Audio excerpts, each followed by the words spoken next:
This is JJ from Once Somerville. Thanks so much for being here. It's great to see you.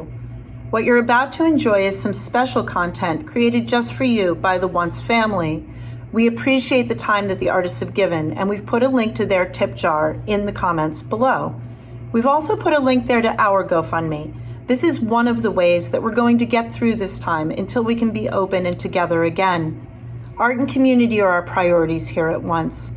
We really miss you, and we can't wait until we can all be back together.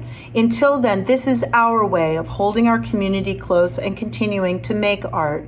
So, before you enjoy the show, a couple of notes. The bathrooms are in the back. On the left, no flash photography, and as always, no crowd surfing. Enjoy. We'll see you soon.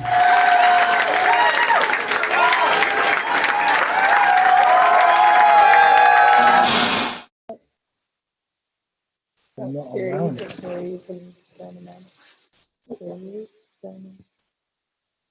Not allowing participants. Hey. Oh, we're over here? Yes. Uh-oh. Can you make Martin a co-host, not me? Hello? No, not allowing Yes, we can. Give us one moment. Wait, sorry about that. Sure. No Is that problem. working? They're fixing it.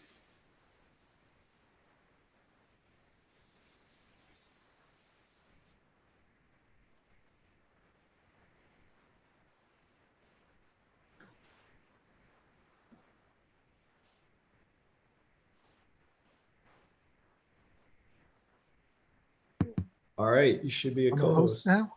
Yeah. All right. Oh, hello. Hey, Martin Atkins here. I'm sorry about last week. I got really sick last week, and I thought it was best to cancel. I had a couple events last week, and I canceled. So now here we are. Everything's been moved one down the line. So what was to be how to make an extra 100K, which is a pretty good one, will be next week. Because what I thought was week one, which was 2 weeks ago, was about, what was that? Merchandising the engine? Mm-hmm. Yeah. So then this week is about, all well and good, Martin, but how do we actually fucking do that shit, right? So we'll do that. And then week one and week two come together next week into the building blocks kind of how to make an extra 100K. Brilliant. Couple of interesting things going on before we start. I saw a great article in Forbes magazine today. Link! Sorry, that's me being an asshole. I saw a great article in Forbes magazine today about Chicago heroes, alternative heroes, Local H, who have been finding different ways of doing things for a very long time. They and I think the thing that comes to me about why I like teaching music industry stuff is what I'm really teaching and encouraging, perhaps is a good word. It's just different thinking, like creative problem solving.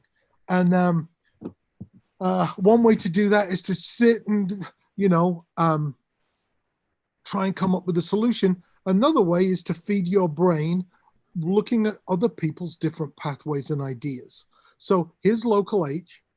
And I think a few people are doing this now. They just did 2 nights at a drive-in movie theater.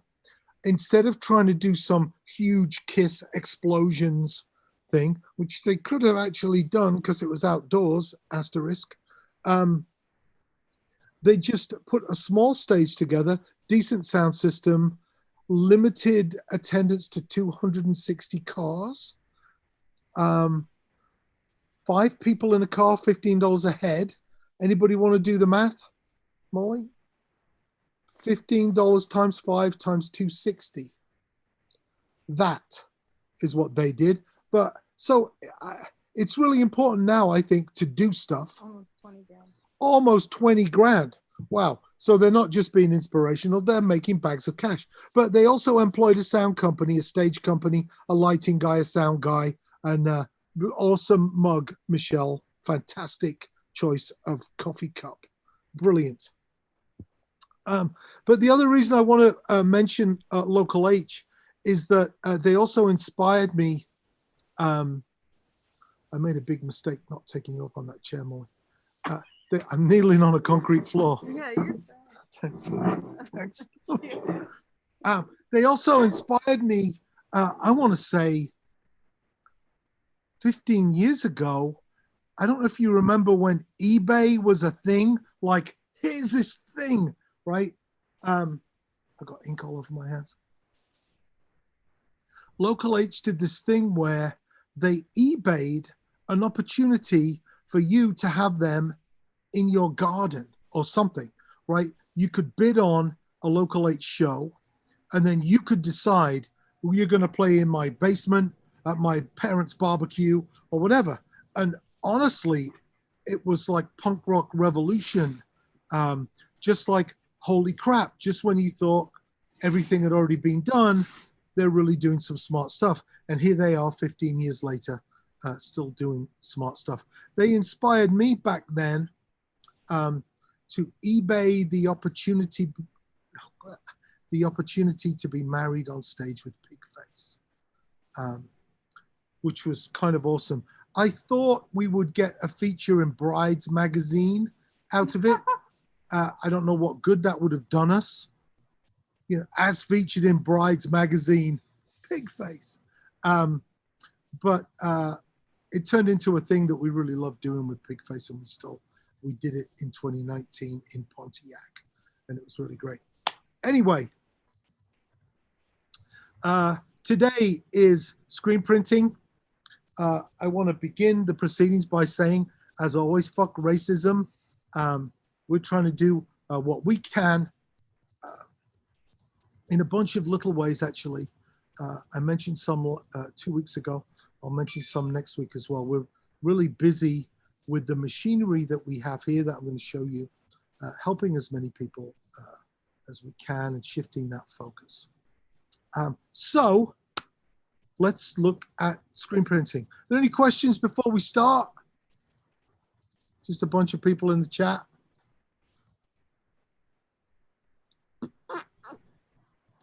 Oh, okay. Okay, I'll get started then, shall I? I got that Forbes. Oh, you put the Forbes article in there? And no, Boom. beat me to it. I just Thank you. Good job, Aaron. So Molly's going to pick up the camera in her gloved hands, and I'm going to start to explain screen printing to you. I'm gonna mute this.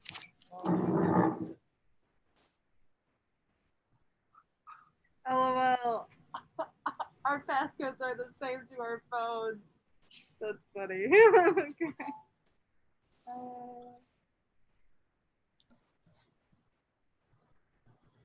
Sorry. I'm gonna. Okay, 1 sec. It's gonna look like we're gone. We have to join from this phone. Can we make this one a host too?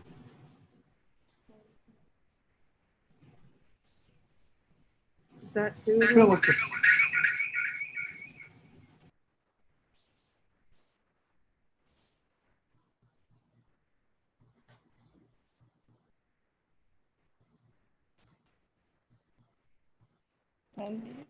I know. Okay. Can you see me? They're muted now. Press shift. Okay. No, I'm getting on. Okay, cool. Can you guys hear me? Can you see what is going on? Can I see? I can't see anything. There we go. Yeah, Okay. thank you. Okay, this is a screen. We're going to go all the way through the very basic steps, right? This is a screen. Can you see? You can see through the screen, right? Right. There are different screen meshes. This feels like a 260, which is really kind of tight. 260, 250, 260, which this is like that. 80 screen meshes like this, right? An easy way to think about it is 80 screen mesh will allow particles of glitter to go through, which I discovered the hard way that 100, 120, and 250 will not. So the first time I printed glitter, I pulled the ink across the screen, and the purple, I think it was, came through. All the glitter stayed in the screen because the mesh wasn't wide enough to let the glitter through. So that's a good way to kind of think about it. We use 100 screen mesh for white, printing white on a dark shirt. You can go up to in the close to 200s if you're doing dark ink on paper. You can get lots of detail with a very fine print. Okay, so if we were to print with this and we use a squeegee to force the ink through, do I have one? Oh, this is probably covered. Everything's covered in shit here. So the squeegee forces the ink through the screen, right? But wait, I hear you ask. There isn't any artwork on the screen. So what we do, we use something called the photo emulsion method. The two ways to do this. The emulsion is basically like paint. It's like emulsion paint that you use a scoop coater to coat the screen with. Houses in the sink. It's going to be a disaster. But it's basically this action where you gently coat a layer of photosensitive emulsion onto the screen. We buy this. Oh, here's a scoop coater. We buy this QTX ultra fast. Closing. Got that, Mo? It's pink. Huh? It's pink. It's pink, yeah. So you coat the screen, and the emulsion is photosensitive. So as soon as you coated the screen, we have a dark room over there, which is luxurious. I love the fact that we have a dark room over there. So we'll put the screen in the dark room to dry overnight. You might just put the screen in the box it came in, any kind of a big cardboard box. I will put a weight on the top so it doesn't open and the cats don't get in there and roll around in wet emulsion. Then I will put that box in the closet and leave it overnight. Another way to do the emulsion is to mix two chemicals together in a 4:1 ratio. Hunt's, Blick have kits that do this. I'm always fucking up the ratios, not getting it quite right. The pre-made stuff is the deal. So the next part of this is the artwork. Let me put this against a white background. So here we have artwork for a Pigface logo no-sew mask, right? And all this is, it's overhead transparency film, basically. Transparency film with the artwork Xerox onto it. You can, FedEx will do this for you. Some employees of FedEx don't know that they can do this. Some of them don't know that they have this film. Sometimes we will take the film in with us because sometimes they pretend they don't have the film because they don't want to deal with it. Oh, it's okay. We've got our own film. This is 8.5 by 11. We have film 11 by 17, which makes things kind of easier. So once you have your acetate, and as you can see what we've done here, we've used double. Can they see that? Yeah, you can see that. We always get 2 copies and then line them up. So it's twice as much black ink because when you bring out the screen to expose it, and we put the screen on a black surface.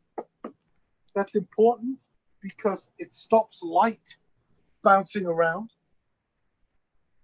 We put the screen on the black surface, line up, just throw down our acetate. I'll put a piece of glass over that. And then Why is it backwards? Good question, Molly. It's backwards because that's how we screen print, right? But So when we print it, it's the right way. right, but it's easier to expose the screen face down. You actually coat the screen with the chemicals on the back side of the screen. Oh, So then, I actually didn't know that.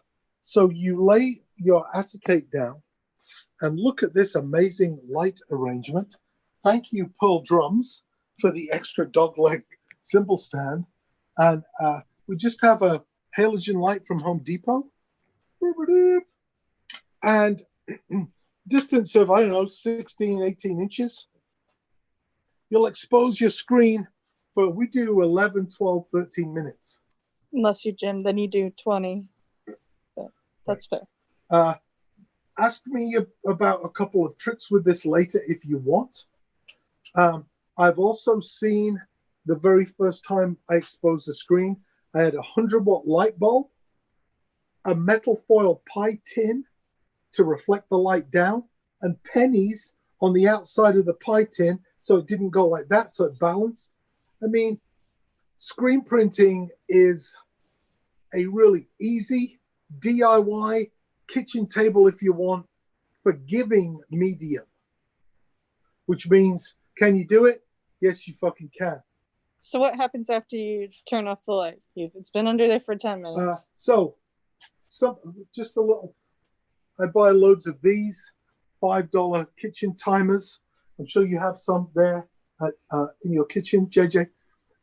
Just to remind you, I'm always multitasking and doing something. So I'll set my timer for 11 or 12 minutes so I know when the screen is exposed. You turn off your light, remove your acetate, and then here's what happens. Anywhere where light hasn't reacted with the emulsion, it remains water soluble. So then you just take it over to the sink, and sometimes I'm in a hurry, I'll blast it and I'll fuck everything up. You just gently wash the screen for about 5 minutes, and you'll immediately see the image, and then the image stays a light color and just dissolves. It's fucking great, except when it goes wrong and it isn't. But and then there you are. Should I hold this up to the light? Yeah. One Somerville say the fucking site. Oh my God, is there a shirt? Yes, there's a shirt. You can fucking buy one. Put a link in the thing. So it's kind of cool, isn't it? Now you'll also see something else with this screen. I think we're fairly good at this, but given the chance, because we're punk as fuck anyway, I always like to just fuck everything up. That's kind of a fuckity up, right, punk rock design. So if there was a black dot there and there and there, right, we never try and create the ultimate Rolls Royce screen print because you'd probably fuck it up, right? So there you go. So once you have your screen, there's a number of things you could do. This is an aluminum screen. They're really great.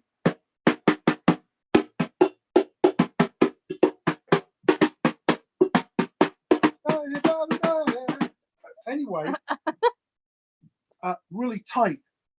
I had a phase 20 years ago with a miter saw where I just make my own screens, but they kind of warp a little bit because they're always getting wet. And I don't have time to make my own screens anymore. But if you do, go ahead. These you can get a 6-pack of screens on Amazon for 110. And you want 100 or 110 mesh is pretty universally cool. So once you have your screen, imagine this was wood. You could just go on the kitchen table, put a couple of hinges down, get a piece of plywood. So you put some hinges on a piece of plywood, and you just do this. Print the shirt up, print the shirt or greetings card or poster, or boom, punk rock. Okay? You want to talk about ink for a moment?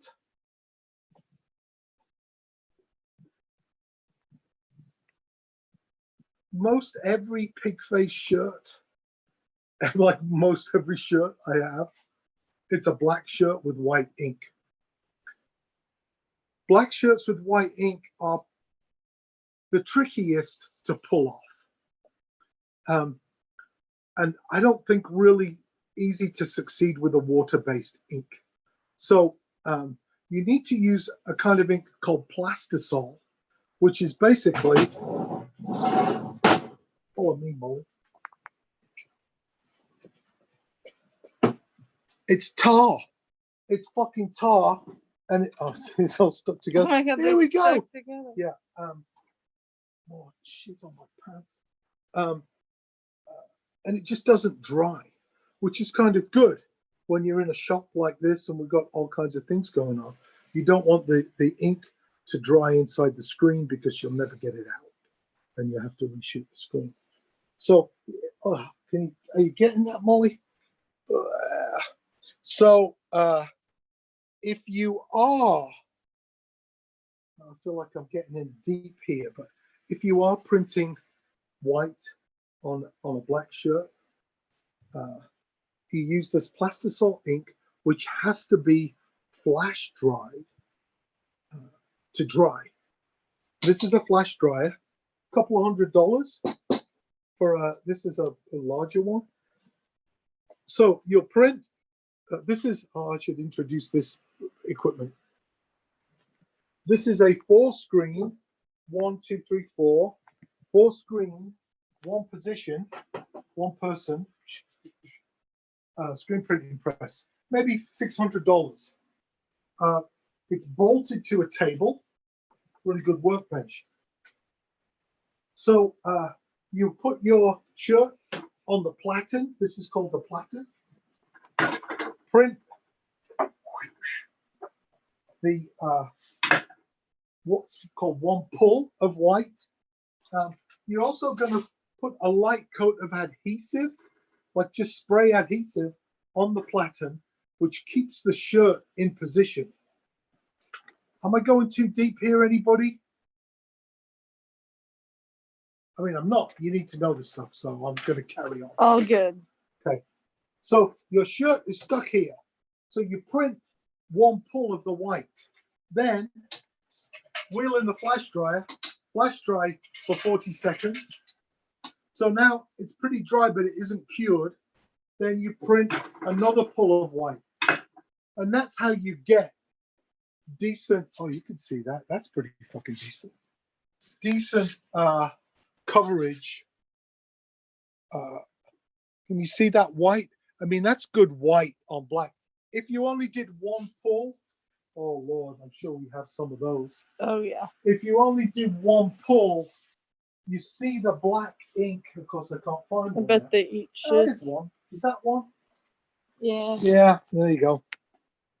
You see the black shirt coming through the white ink. I don't know that I necessarily care with these fuck off t-shirts, but yeah. So that's something to think about. White ink can be a pain. You'll see all kinds of YouTube videos of people like, here I am, I'm using a paint stirrer on the white ink to get it. It's heat. It becomes more fluid with heat and energy, so it's easier to print once you've been going for a while. So you can energize the ink. I mean, it's a thing. It's just kind of a screen printing touchstone of professionalism. Is your white coverage on a black shirt. If you want to print dark colors on light shirts, you can easily use water-based inks. If you're using water-based inks, you don't need a flash dryer, right? So, and it's maybe easier to do in the kitchen. Let me show you. I've got a really interesting. I just did a job for my friend Chelsea, and I convinced her she should print white on a black shirt. but it's lots of very fine words on black. It looks all right on the screen, actually. It looks pretty good. In person, it does. You can see it there, right? The letters look hairy, right? Or just blurry. And so actually, when I saw the job, I said, you know what? We need to print this black ink on a green shirt or whatever. I'm colorblind, whatever this is, right? So we used plastisol ink on that shirt because that's what we do here. But you could do that at home using water-based black ink yourself on the kitchen table. So it's up to you how difficult you make this for yourself and your skill level, right? And that's when I tell people to design their shirt, maybe I talked about this 2 weeks ago, having a range of designs. Most artists will design something complicated, and complicated is screen printing code for expensive and time consuming. Let me show you the difference between a couple of things.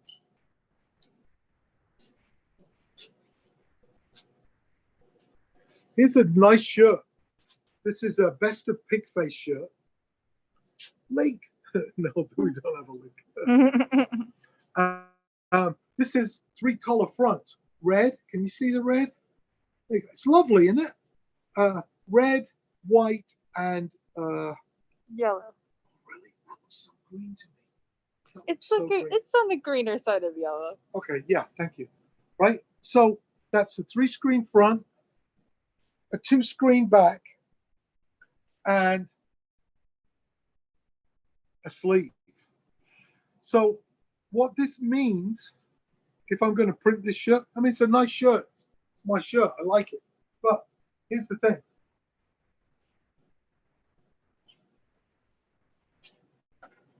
You're going to put your shirt on your platen with some adhesive. Pull the white. Do a 40-second or so flash dry. Boom. Okay. Go to your next screen. Go boom. Do the red. Flash dry. Okay. Go to your next screen. What's that? Yellow. Yellow. Hit the yellow. And then, because that's the final color, you don't flash dry for 40 seconds. You'll cure it for 1:30.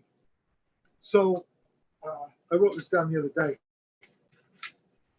That's like 3 minutes, 40 seconds, at least almost 4 minutes to do the front. Now you do the back. Minute, flash for the red, flash dry, flash for the yellow, 1:40 to cure it. But wait, remember the sleeve? So you're gonna mess getting this thing on the arm platen. 1:40 to do that. It's 8 or 9 minutes to make the shirt. Now that's fine. 6, 7, 8 an hour maybe, except you've now got 1, 2, 3, 4, 5, 6 chances to fuck this shirt up. I guarantee you, because of Murphy's Law, you will never fuck up a long sleeve, expensive shirt with the first color. It will only be after 9 minutes, and after you've taken all the time to, you'll do it you'll fuck the sleeve up, right? It's just practically what's going to happen. So I'm going to make 7 or 8 of these an hour, cranking. Remember the shirt we looked at before? Welcome to the music business, you're fucked.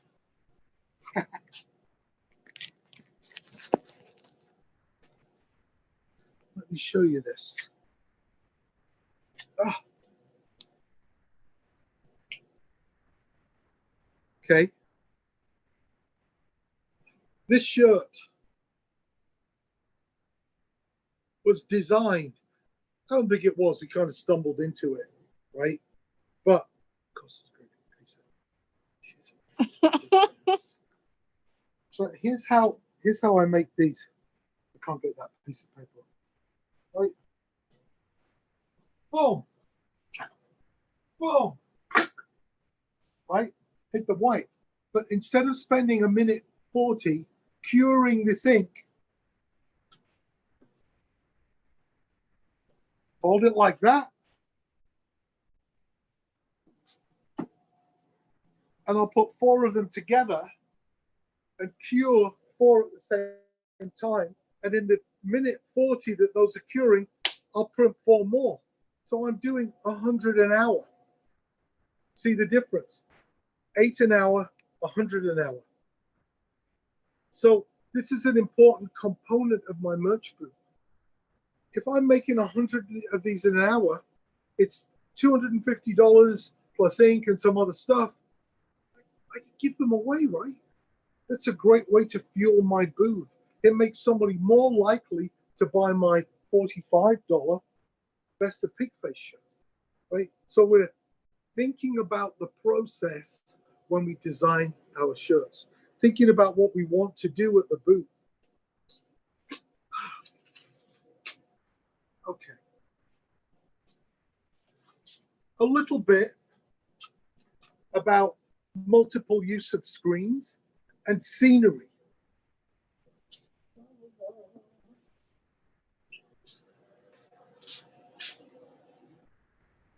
Oh, if you can see this. Oh, wow. Can you see it? I can't. Oh, you can see it. Kind of barely. I can see it on the screen. This is the screen for the first scenery I ever made. It's a dollar bill scenery for Killing Jokes. Money is not alcohol. Where is it? I've just got pieces of this lying around, right? The original was probably 40 feet high, and I might have made 10 of them. We covered the huge stage at the Cabaret Metro in Chicago, which hopefully will reopen at some point this year. And then Paul Raven, rest in peace, Paul Raven, spray painted the whole thing to add some color. But I guess my analogy here is to master tapes. If you own the acetate and the screen, 30 years after we did this video, I could reprint some scenery pieces using the original screen. It's kind of a cool thing. Also, because I own these screens and I own the means of production, I can make huge pieces of scenery out in the alley.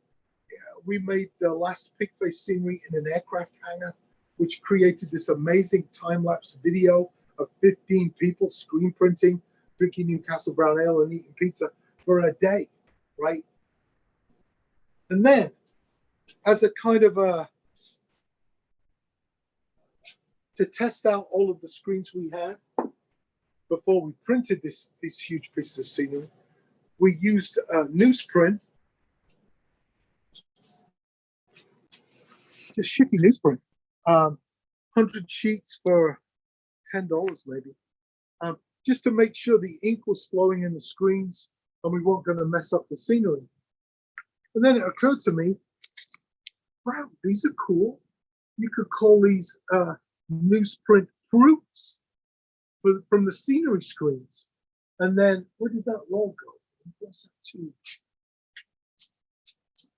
Hey, here's one we prepared earlier. Then of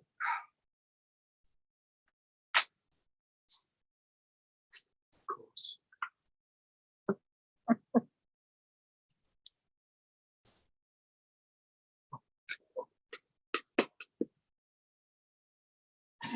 Oh, there's a nice blowing COVID down it. Oh my God.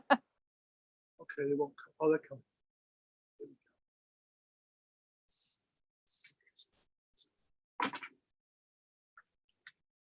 So now we created this series and we just rubber stamp them at the bottom. This is the part I like, the rubber stamp and the blue signature.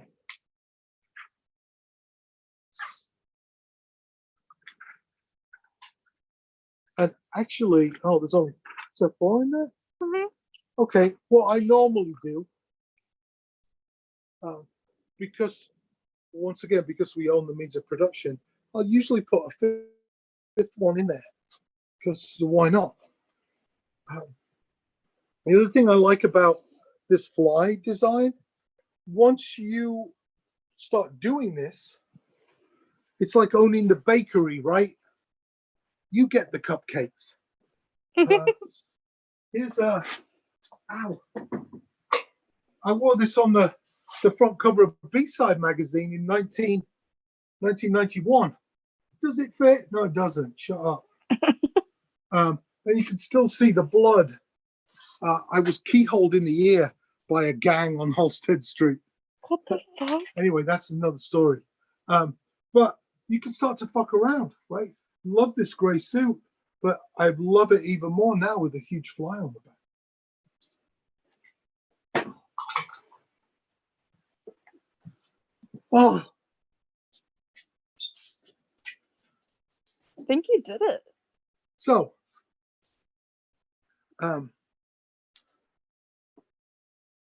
most of what I see myself doing down here is always doing more. Like those scenery blanks don't need a Pigface rubber stamp in red. And I can never find my blue pen. So I always have to go searching for my blue pen. But I love it when the stamp's in red and my signature's in blue. You're always going this extra mile on the stuff. So did I tell you last week about the coffee bags, the stay the fucking side bags 2 weeks ago? Yes, I did. So this is the same. It's all part of this process. Anybody can have an idea, but when I have an idea, all I need to do then is talk to someone who can manipulate a graphic for me, and then of course I'll have some. No, I thought the fuck should be bigger. I always think the fuck should be bigger. Now I was thinking this, leave room for my signature because I'm going to sign every one of these bags. And then we simply rig up clotheslines, which are now just here permanently. And what are these bags at the end? Okay, so there's some stay the fucking side bags. And the action of doing that, that's it. What you do? Oh, just made a bag. What you do? Oh, just did a fucking shirt. Oh, what you do? You can also do the same thing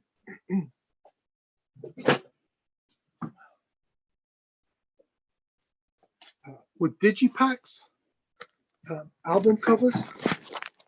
This is printed using silver ink. You know what would be really cool will be glitter ink, except the glitter would probably come off and then scratch the shit out of the whatever. But you do a free download card anyway. What I do with these, I hand sign and number these across here in a silver Sharpie. This is a homemade wooden screen. Not stretched this tight. And this is a cover for, I had a project called Ritalin RX. And so this whole area is white. And I'd sign in blue or black across this white ink, of course, once it was dry. So, and of course, you'd hinge this onto plywood, and you're up and running. My friends, Emily at Halyard's Bar in Brooklyn saw me do this presentation, I want to say 12 weeks ago. The first thing I did. It was in like March. Okay. That was like months ago, like 6 months ago. All right, it was in March. I thought February was March. I don't know. It's so long ago. Another reason I like doing this stuff. Here's Halyard's Bar in Brooklyn, and it's a bar towel. Of course, my wife now uses this to prove the sourdough, right? Because everybody's making sourdough. But here's a bar towel that sells for $15, and I think Emily's partner, because Halyard's is right there on the ocean, uses the same logo and screen prints onto old sailcloth and stitches growler bags together. And those are $40 or $50 a piece. People are happy to pay for them because they're cool as hell, and they're supporting the bar. So it might seem like some of this stuff is just arty, but it isn't. It's fuel. It's fuel for your creative engine. One more thing. Two more things.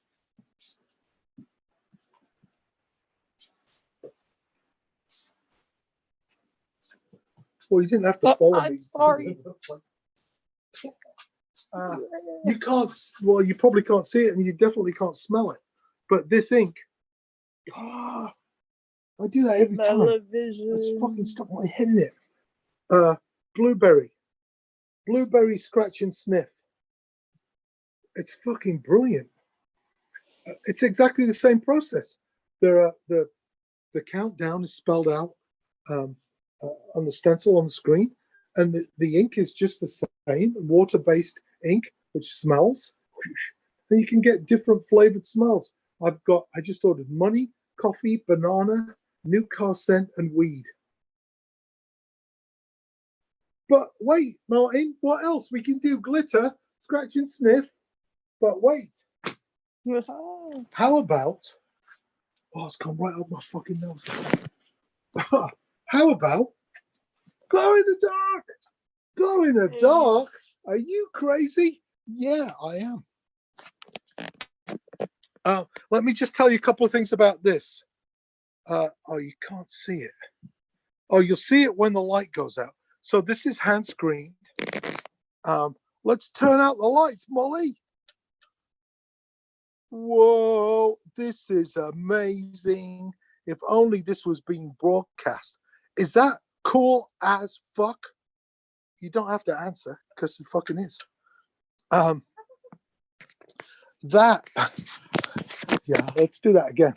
Whoa, I can't.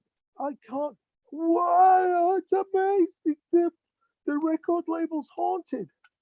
So, why did I turn that light back on? I'm blinded. A couple of things I want to tell you about that. If you saw that when the lights went off, it wasn't solid. It was like dotted. So we dot screened the glow in the dark ink screen because one, it dries faster. It's a technique that newspapers use to have their large black ink quantity photographs dry quicker. But also, the eye sees lots of black instead of dots, but it's a way to save ink. Little pots of glow-in-the-dark ink, little pots are really fucking expensive, but really great. We also use the glow-in-the-dark on the scenery bones. This is more Pigface scenery, and this is actually the black ink screen.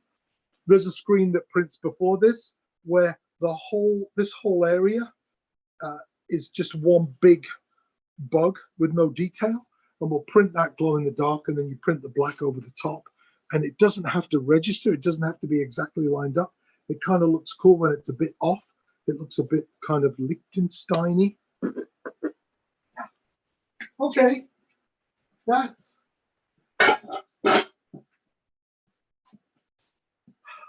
screen printing. You want to sit back Any down? questions? I'm going to sit down and take questions.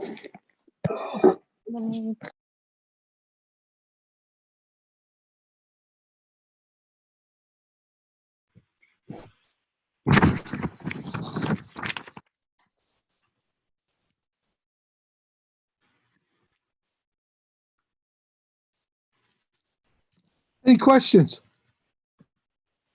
No. Okay. Oh, I'm going down the chat list here. Weed. Haha. Yeah. Okay. More glitter. See, now that reminds me of something. More glitter always. I was just about to get up and go and get a jar of the glitter ink because it's amazing. Except the last time I did this in March, I couldn't get the lid. I couldn't get the lid off the glitter ink. It was kind of like embarrassing granddad screen printing workshop. And this woman who we've got to contact, she said, she was in the chat saying, I saw you having difficulty. I have a cookware business in Sonoma, California, and we have a device for old people to get the lids off jars. But the glitter ink does look amazing. I sidetracked myself. Michelle says, isn't it a pain in the ass? Yeah, fucking is. I mean, I'm covered in ink. My pants are covered in ink. I actually kind of like that, actually. Cleaning the plastisol. We use a series of soy-based products.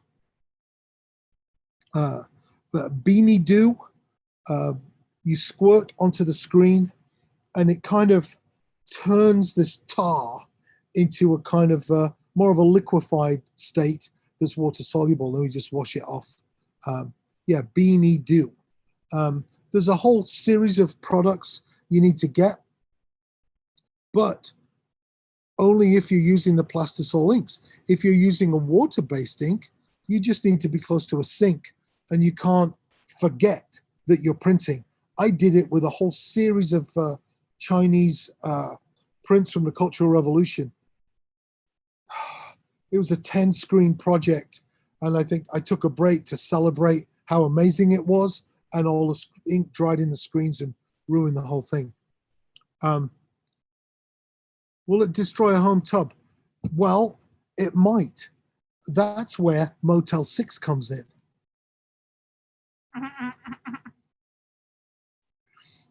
Plus, you can, what you got? What's that? I can't see the ink. What is the ink? Still can't see it. What, Speedball? Speedball. Isn't that the name of a band? No. Speedball? But what kind is it?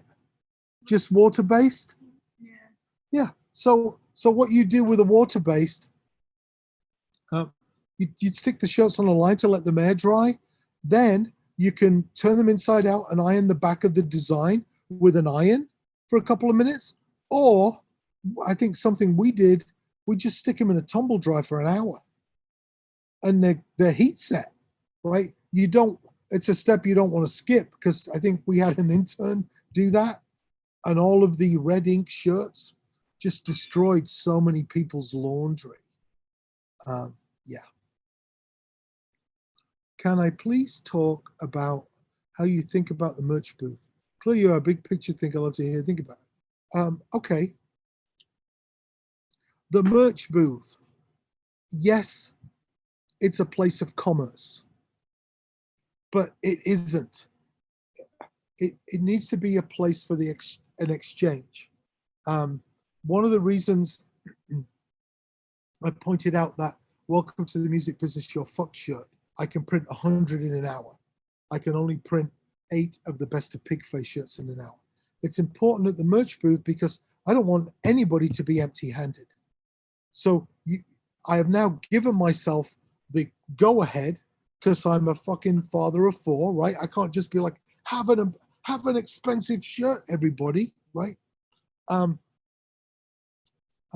can now make sure that anybody who comes over to the booth, remember last week, 2 weeks ago, somebody was talking about nobody comes to my booth. I can make sure that anybody who makes the effort to who's made the effort to come out and then walk across to the booth, no one's going to leave empty-handed. And what happens is, if you give somebody a shirt, most of the time, it's kind of unbelievable, they buy a fucking shirt. And if you ask me this question any point before, like 10 years ago, anybody with half a brain would say, what happens if you give somebody a shirt? And I would say, somebody who's walking to the booth with $20 for a shirt, you give them a shirt, they're going to go to the bar and get 5 beers. No, more often than not, the person you gave the shirt to says, oh, wow, thank you for the shirt. I'd like to buy that one. So but you'll always be the person I gave them a shirt, right? So you start this chemistry, this reaction, this relationship, and this exchange. The other thing that I do with stickers, I don't know if I talked about this 2 weeks ago, but it's the same thing. Well, I like what you said, Aaron. It is generosity, and I like to be generous, but it also fuels your career, right? That's how you get a career that goes like that. It's not by pressing a button and having this thing happen. It takes 7 years to become an overnight sensation. And the people I gave a shirt to 10 years ago, or Tour Smart, my first book, I gave hundreds of copies of that away. I'd knock on people's bus doors in a truck stop, and people, you walk in there, you never know what genre of band it's going to be. They don't know, probably don't know who I am. Like, what the fuck? This guy's trying to sell us drugs. What's going on? Here's my book.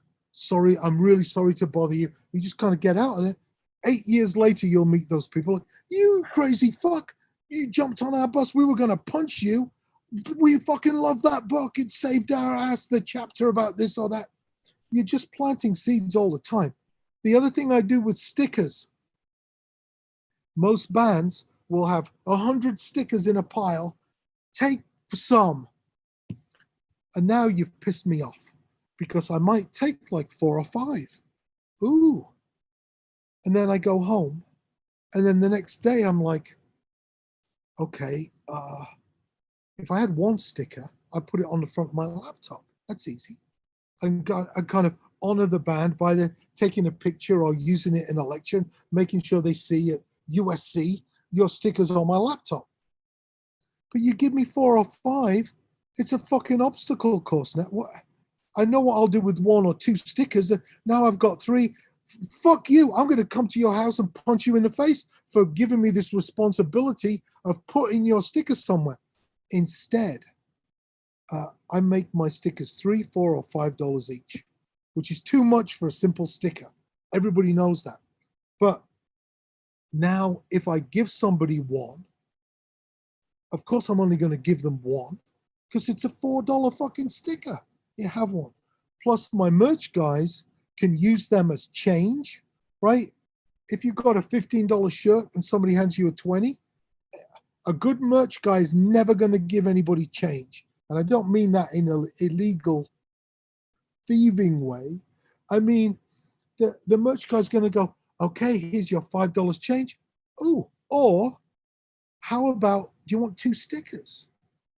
And now that person is going to go, oh, fuck, I've got like $8 worth of stickers for 5. Are you kidding me? Or it can be like a sticker and a button, right? Nobody has ever said to me, stop. I've got ink. I got fucking ink on my hand. Stop, inky fingers. You've overpriced these stickers in a deliberate attempt to manipulate the market. No. People just like this stuff. Here's something else we did. Hold on.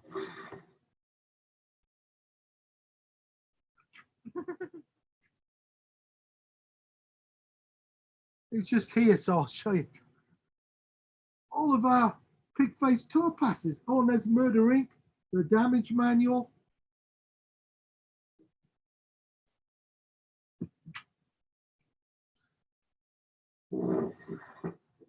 Those are $5 each. But they're also, it's just currency. You know, some people are really interested in that stuff and they want like 10 of them. So it's easy to give them a deal.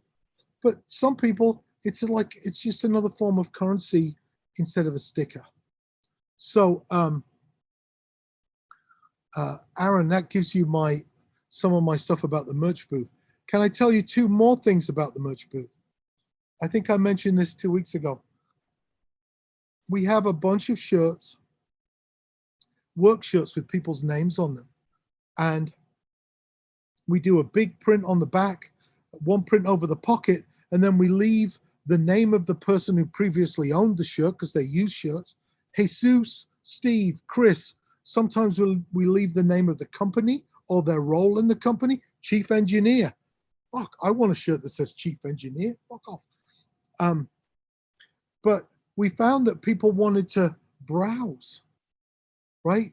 So by having a rack of shirts off to the side of the booth, you're funneling people in. Maybe somebody doesn't want to come straight up to the booth and go, I need this live album. Maybe they don't know what they need, but they know the merch person is the expert, the communicator, spreading the word from the band.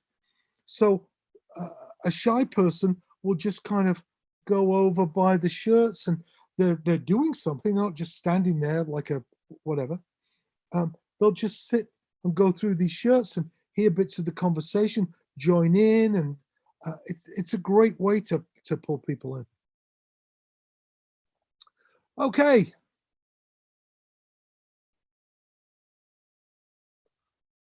Is that it? Am I done? I'm happy to not be done, but I'm also, if nobody has, I'm trying to think of like the one thing I forgot to tell you about screen printing. I don't know what that is. I think we hey Michelle, are you just using water-based inks?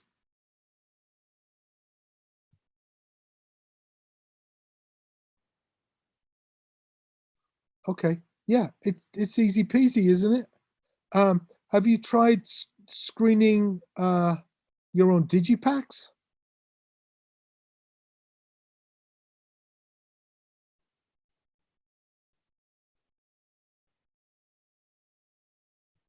Well, I wish I could unmute you.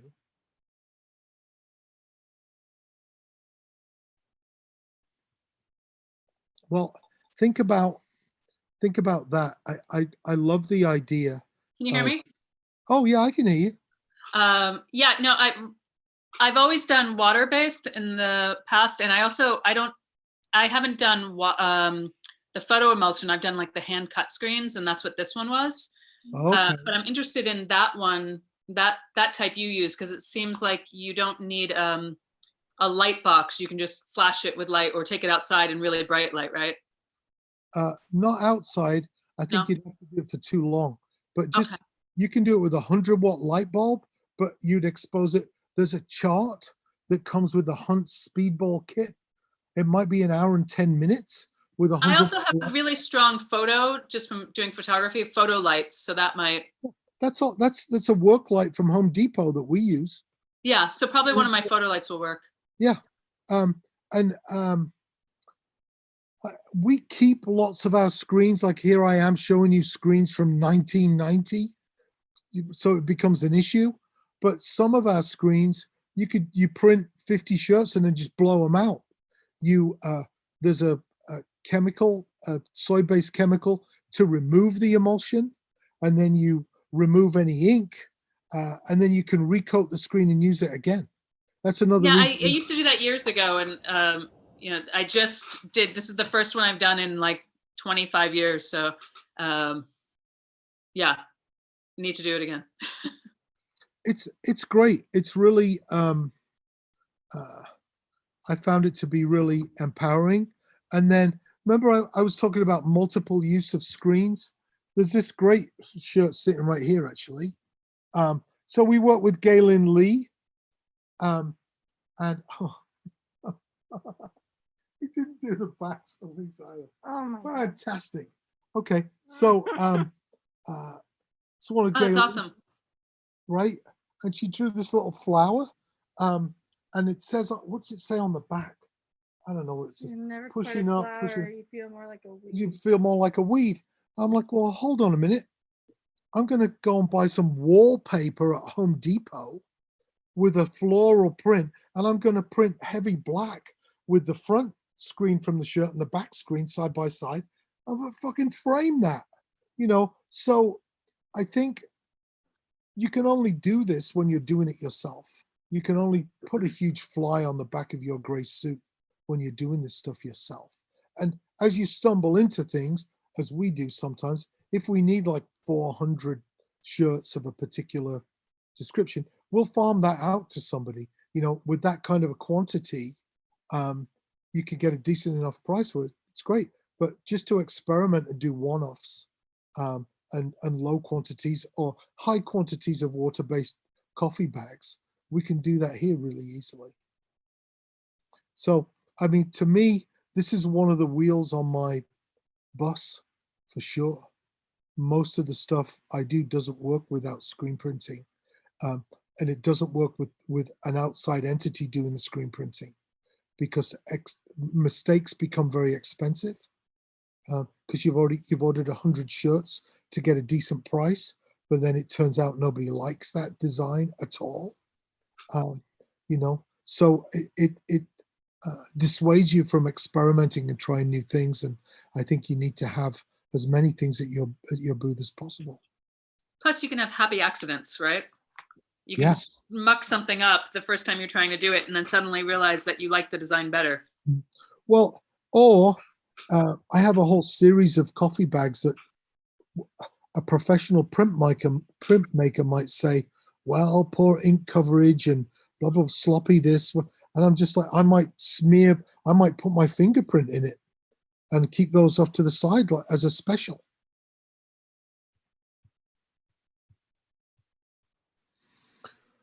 Okay, well, thanks to Once for having me once again. That felt like a pun. It wasn't supposed to be a pun. So I'm gonna thank you, Kim. I'm gonna call it a night, and I will see you next week. Oh, and I should remind you, if you want my third book, Band Smart, it's available as a free download at martinatkins.com. If you're interested in having free classes with me on touring, we have a wait list. I'm going to do 8 to 12 weeks, I think, which will probably be a couple of hours ago, from the basics of touring to some more complicated brain-teasing puzzles that are real life and have actually happened. So we'll look at some case studies and some next level stuff. I think that might end up being the potential for that to be a 3-credit course accredited through Millikan University. There's a possibility of some scholarships based off the back of that. But I think most importantly, there's the opportunity to really scratch below the surface and get to grips with some of the ideas of touring. I think, did you put a link in for that, Mo? Yeah, they did. Aha! Good deal. There's a Tour Smart class waitlist. So thank you very much. Do I press the leave button? No. I don't press the leave button. Well, what do I do then? I'm just trapped here forever. You say hello. You say goodbye and oh no. Okay. Thanks, everyone. Thank you, Martin. Hey, see ya. Bye-bye.